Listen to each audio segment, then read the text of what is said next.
checking the forecast, things looking crazy, a storm on the horizon, the pressure is low, gotta get moving, put on a show. The news is all buzzing, state of alert, but we've got a plan, we're ready to work. Emergency Management Associates, we're here for the crisis, we're here for the fates. From the first sign of trouble to the all clear sign, we're on the front lines, we're one of a kind. Emergency Management Associates, we're the calm in the chaos, we're opening gates, connecting the dots and making the calls, we're picking you up when you're starting to fall.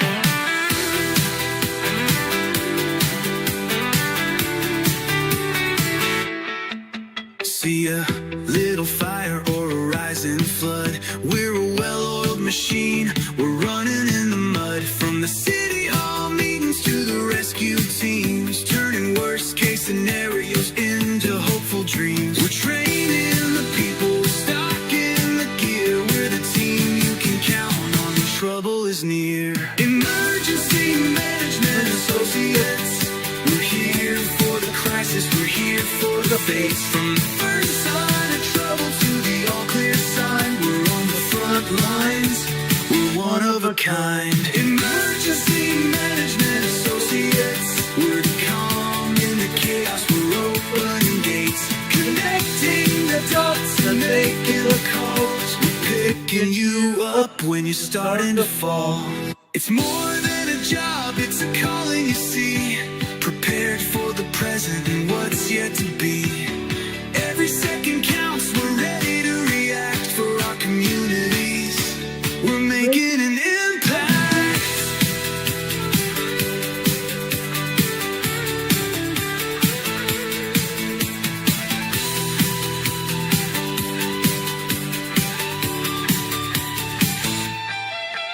Emergency Management Associates, we're here for the crisis, we're here for the fates. From the first sign of trouble to the all clear sign, we're on the front lines, we're one of a kind.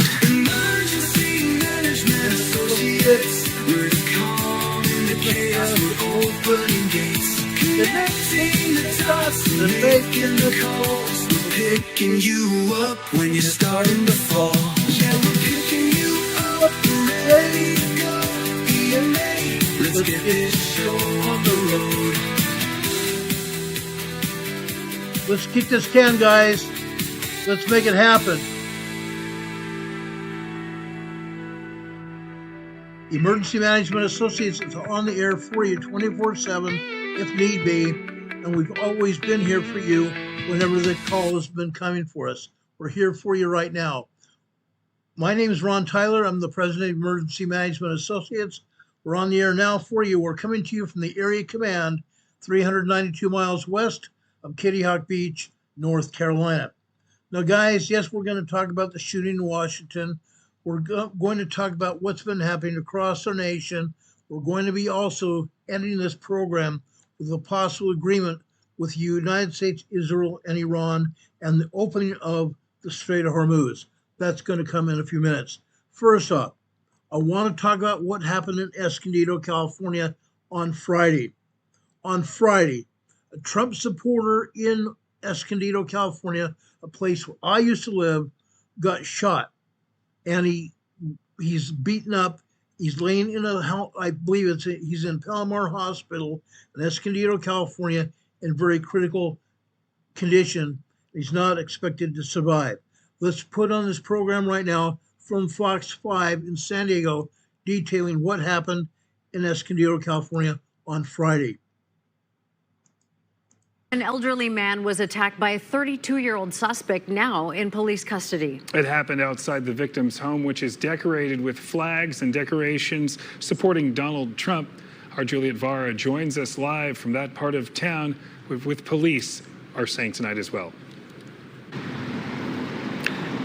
Hi, Jamie. Yeah, so far tonight, police have not addressed a motive, but they say that the victim and the suspect in this case did not know one another. The victim's wife says that her husband was targeted because of his political views. You know, this is a crime. It's a fucking crime. Maria Garcia in tears after finding her 69-year-old Army veteran husband, Kerry Sharon, beaten and bloody outside their Escondido home on Wednesday afternoon. And all the body look like that. Crime scene video shows the aftermath of the attack. Police say 32-year-old Thomas Caleb Butler has been booked in jail for attempted murder. I want justice and I want the people thinking different because there's too much hate. Maria says her husband was outside working on his truck minutes before he was assaulted. She says he didn't know his attacker and it was unprovoked, triggered, she says, by the couple's political views and the signs and banners that dressed their home in support of President Donald Trump. You're saying that your husband was attacked because of the Trump flags that you have on your home? Yeah. It's political stuff, you know, because I support Trump. For years, Maria says they've decorated their property this way. They took 150 years for freedom. And for years, she says they've also been harassed by people who walk by, but not physically. They're really nice people. Yeah, I felt so bad. Neighbor Jean Angeli says almost every morning for an hour, the couple stands outside their home on the corner of Buchanan and East Mission Avenue, waving flags and demonstrating support for President Trump. One of the signs says, honk for Trump. So the cars, they honk and they smile. He smiles back and he waves, and that's it. Political views aside, the attack has sparked community concern. This neighbor dropping off flowers. I disagree with you politically, but there's no place for violence in our community, and very, very sorry for what happened to your family. Meantime, Maria says her husband is fighting for his life in the ICU, while she's praying for a miracle. Yeah. And police say that there was a bystander who intervened who was also injured. We spoke to a neighbor who witnessed part of the attack who did not want to talk on camera, who said that that bystander was actually a utility worker who happened to be in the area. Once again, Thomas Butler has been booked for attempted murder. Thomas Butler, the suspect in the Escondido brutal beating of a elderly Escondido man, Escondido, California, on Friday, just because he had patriotic flags and Trump flags, Trump supporter in Escondido, California, almost beaten to death on Friday afternoon. It's very sad, very, very sad. This has happened across our nation. I've seen stuff happening in Texas. I've seen stuff happening in all over California. I've seen stuff happening in Nevada. I've seen things happening in Minneapolis, Minnesota, where the Democrats have a huge foothold, but there still are Trump supporters and conservatives putting out the conservative message in Minnesota. All over our nation, guys, all over our nation, from north to south, east to west, there are Trump supporters. The majority of this country are red. The majority of this country is red, guys. And yet we have people that are enacting violence across our country. Last night, before I go to last night, Friday night, there was an incident in Washington, D.C., and Trump and his whole administration were summoned back to the White House. It was thought that there would be another reopening of the war between the U.S., Israel, and Iran. That did not happen. Did not happen at all. But there's still a possibility that it could happen. President Trump is supposed to be on the air tonight talking about the agreement between Israel, the United States, and Iran. Okay? He's supposed to be coming on the air to talk more about it today.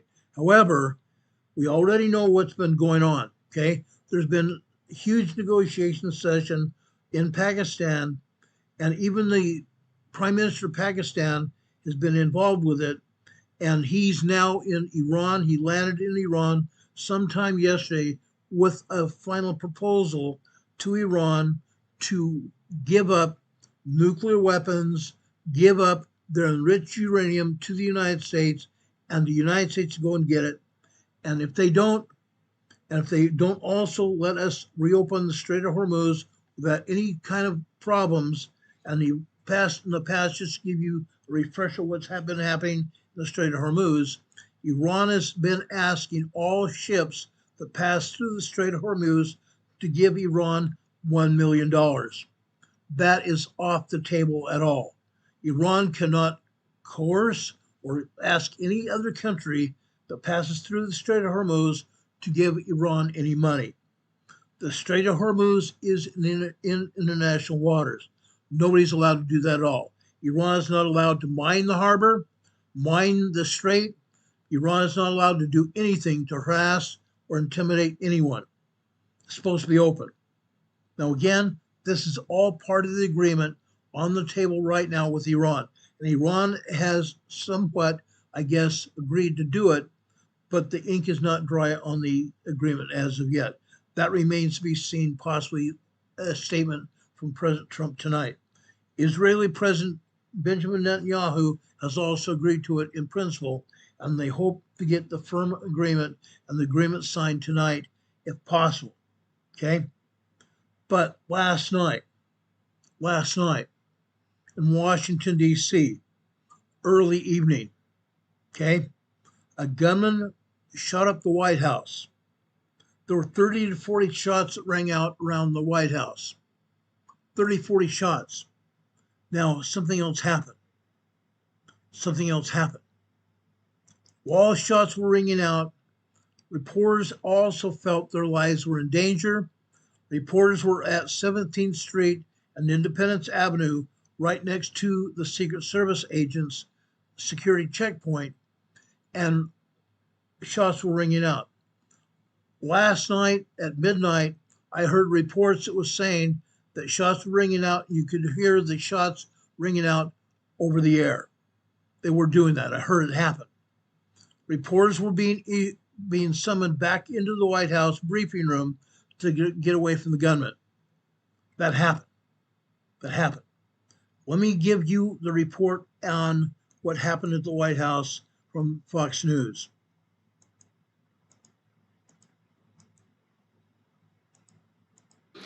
Now let's go to Madeline Rivera in Washington on the shooting outside the White House yesterday. Maddie, what can you tell us?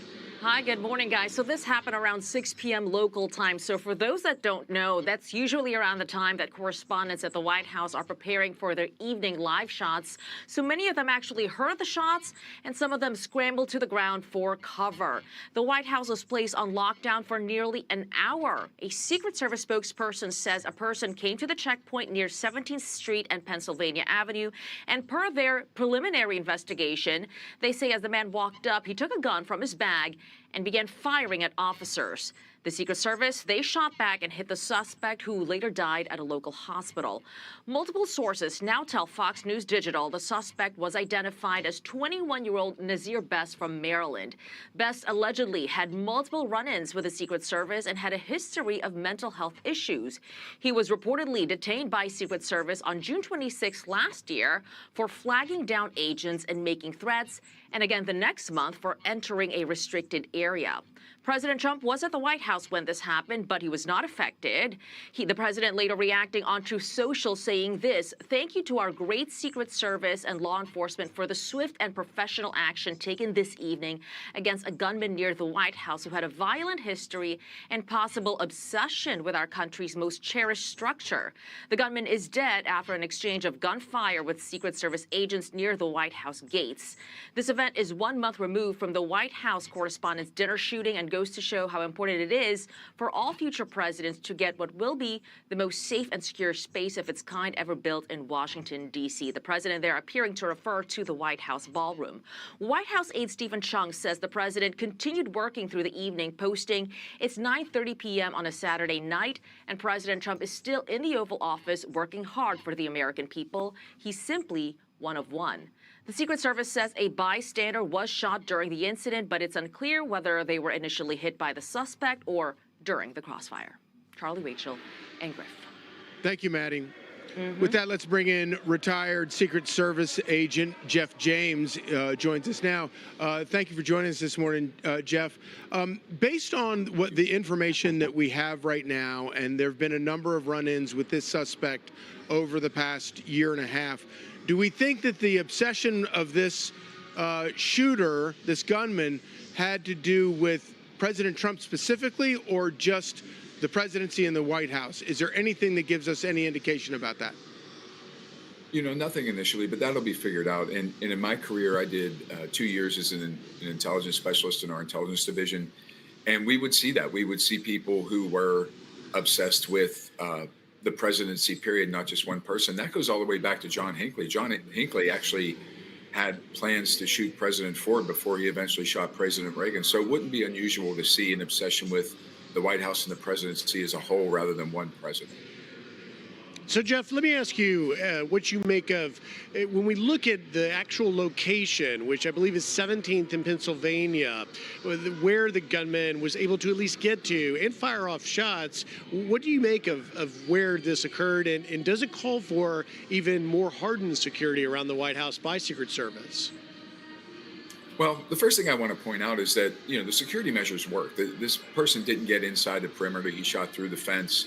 The fence line from the north portico, you have about 70 yards to Pennsylvania Avenue, and then this was down on the corner. So you're a good couple hundred yards away from the White House itself by the time you get to 17th Street. We can't continue. If we tried to move the cordon out any farther at that point, we're starting to encompass businesses, which really lends itself to less security when you encompass a place where more people have to come and go. So the perimeter, the 18 acres that the White House covers, the perimeters are literally pushed out as far as they can go, right in the center of D.C. there. All right. All right. Jeff James, thank you for joining us and for all those details. Appreciate it. Okay, that's all from Fox News about that. Again, the suspect is DOA, and in the hail of gunfire, a passerby also got shot. They were in critical condition as of last night. We have no further update about their condition today. But again, one suspect was shot and killed. There was a passerby that also was hit either in the crossfire or in the process of being in the area. And that person was down and taken to the hospital in critical condition. And that's all the information we have about that suspect and the person that was shot. If we get any more information about that, we'll also be on the air to talk to you about it. Okay? Again, shots rang out about 1800 hours, 6 p.m. Washington, D.C. local time, and reporters were ducking in and out of cover to get over the White House briefing room to take cover for their lives. I saw one reporter, very harried. She was in the middle of her evening report, as Fox News reported. A woman reporter was harried. The look on her face was completely frightened. I did not play that incident because I don't want to put any further stress on her or anything else. But that's what happened. Okay? Again, the incident began last night when a man pulled a gun from his bag and began firing out to the White House at the intersection of 17th Street and Pennsylvania Avenue, northwestern Washington, D.C., near the Eisenhower Executive Office Building. Okay? There's a Secret Service outpost about 200 yards away from the White House. One of the rounds that was fired from the suspect's gun hit the outside of the White House. One of the rounds hit the outside of the White House and may have ricocheted off. I don't have any further information about that, but it happened. Okay? Secret Service officers were posted at the corner, returned fire, striking the gunman.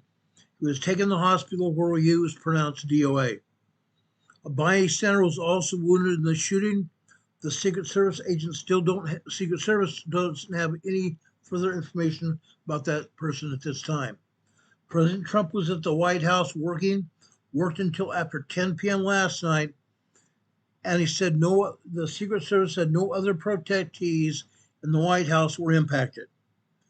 Now, President Trump did say this: "We want to thank our great Secret Service and law enforcement for the swift and professional action taken this evening against the gunman near the White House," noting that the shooting had occurred since the White House Correspondents' Center was disrupted by a different shooter, and President Trump said it showed great importance that it was for all presidents. What he was trying to do and building the new ballroom at the White House was for all future presidents to get and be the most safe and secure place of its kind built in Washington, D.C., and perhaps the safest of its kind from all over the world. Now, Congressman Johnson spoke to Trump after the shooting, but the president did not mention it, adding that he accepts it and it's a risk of the job. Writing on X, the Senate Majority Leader John Thune praised the Secret Service decisive actions to protect the president and others. After the shots were heard, reporters at the White House rushed into the briefing room. Some had been out filming when the incident occurred. Shots could be heard in the distance as they spoke to the cameras. Footage shared by ABC News White House correspondent Selena Wang showed her taking cover as a volley of shots could be heard from across the White House lawn. Aaron Navarro from CBS News said that he had been on the north lawn when he heard shots ring out, and at points sounding like they were coming from different guns just across the grounds. As soon as we heard it, we ducked out of cover, and we started to see other reporters starting to run. You shortly heard Secret Service officers saying, "Get inside, get inside." Once inside, reporters were locked down in the press briefing room for about 30 minutes. Outside, they saw Secret Service officers, and then just beyond the grounds, they eventually saw ambulances. Navarro said it was unclear exactly where President Trump was inside the White House at the time the shooting took place, whether he even heard it. It was a good distance away. He said the shooting took place in a busy area with a cafe and restaurants, but that it was not as busy as it could have been since the shooting occurred on a weekend evening. Again, shots rang out in Washington, D.C. last night outside the White House, and one of the shots hit the White House plainly, but one person was injured. The suspect has been DOA. The suspect has been confirmed DOA as Nasir Best. Nasir Best, okay? This was a man who was a Democrat, who was a recruited Democrat. He had not been reported Democrat before this. He was said to have been a Democrat when he was shot and killed, recruited by the Democrat Party to do what he did. Okay, that's what we have for you. Does anybody have any questions? Heidi Patrick says, "My God, what is going on?" I understand that. I totally get that. Okay? People are trying to do their jobs and they get shot at. Some of them killed. Some people killed. It's very sad. Yes, Linda Covington says a high wall around the White House. Unfortunately, the wall is only steel bars, about 3/4 of an inch in diameter like this. Steel bars about 8 feet high. Okay? And on that the apex of that bar, it's a point like this. Okay? They have these kind of bars around all the military bases to try to inhibit anybody from going over the fences. Sometimes they've been known to do that. I had an incident in San Diego where someone tried to go over a fence and we took them down. We didn't shoot them, but we took them down and prosecuted them. Okay? You don't try to enter a military or government reservation and survive with no injuries at all. That's a fact. Any other questions here?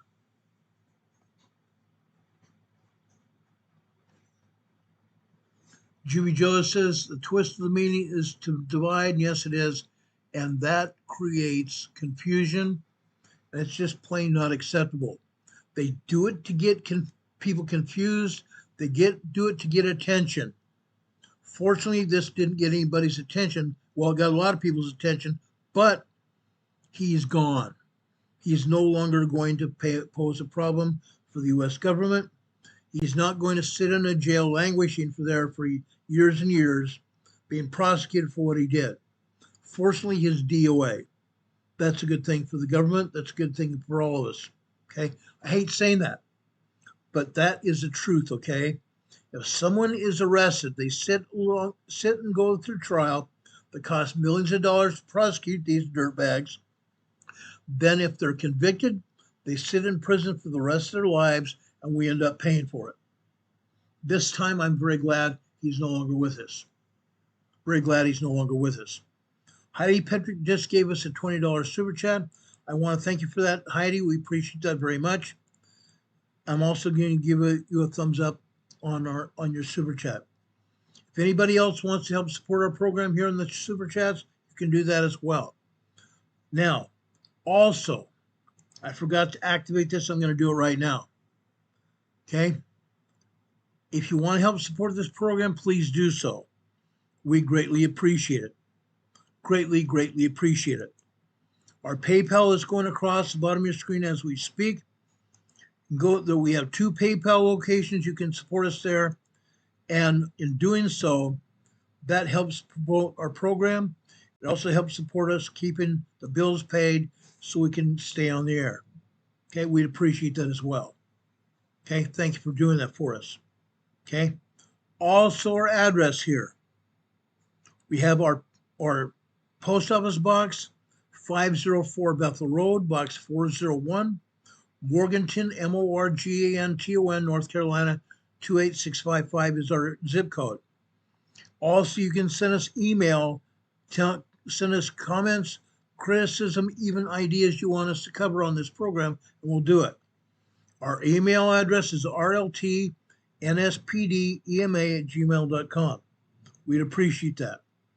If you send us cards and letters and want to send us a check or cash, make sure you write us a letter. We'd love to hear from you about you and your family. We'd like to hear how you guys are preparing for emergencies and disasters. And you can send us a letter or a card, wrap your donation inside that letter or a card, and send it to our P.O. Box, which is 504 Bethel Road, box 401, Morganton, North Carolina. The zip code here again is 28655. We appreciate that, guys. We used to get a lot of cards and letters, at least one or two a day. I mean, not 1 or 2 a day, 1 or 2 every week, and that hasn't happened for a very long time. We'd appreciate your support and helping keep this program on the air. It takes at least $258 a month to pay for the bandwidth. 1 gig of bandwidth costs $258 a month to keep this program functioning, in addition to our own investigation and the other things we have to do to get our information to you. Guys, we love you. We appreciate you being here. I'm not going to belabor this program any longer than necessary, but I want to put this information out to you so you know what's going on.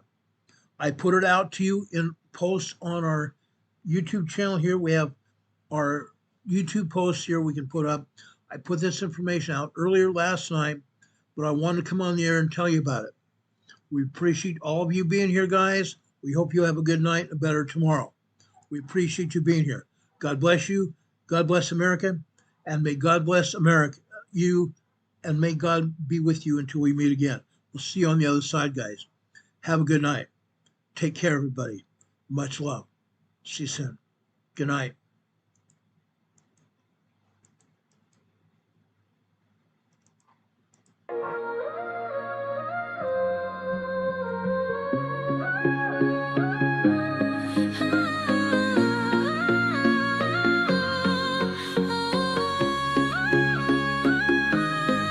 Here at Emergency Management Associates, we're dedicated and true,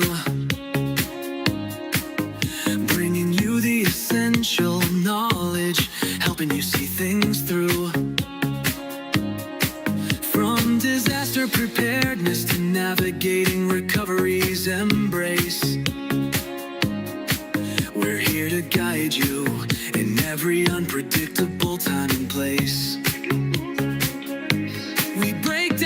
Complex, make it easy to grasp and absorb, sharing strategies for safety, the vital lessons you can't afford to hoard, So thank you for watching, and thank you so much for your sub. You're a key part of our growing family, a member of our knowledge club.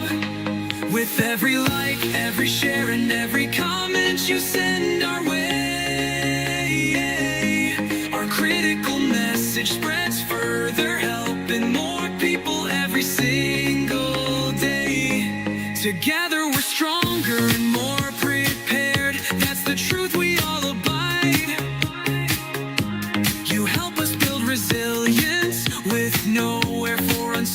certainty to hide. Your engagement truly inspires us. Your feedback acts as a guiding light, helping us continually grow and making our channel's future bright. We're always learning, always striving to be better. Bring you the most up-to-date information, no matter the weather. Emergency Management Associates is here for you now and forever, it's true. Keep watching, keep learning, because we truly appreciate all that you do.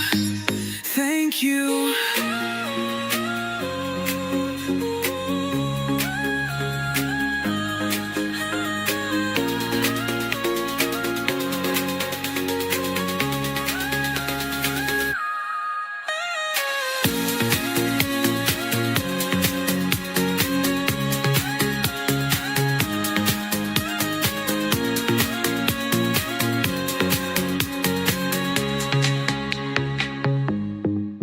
Thank you. Thank you, everyone.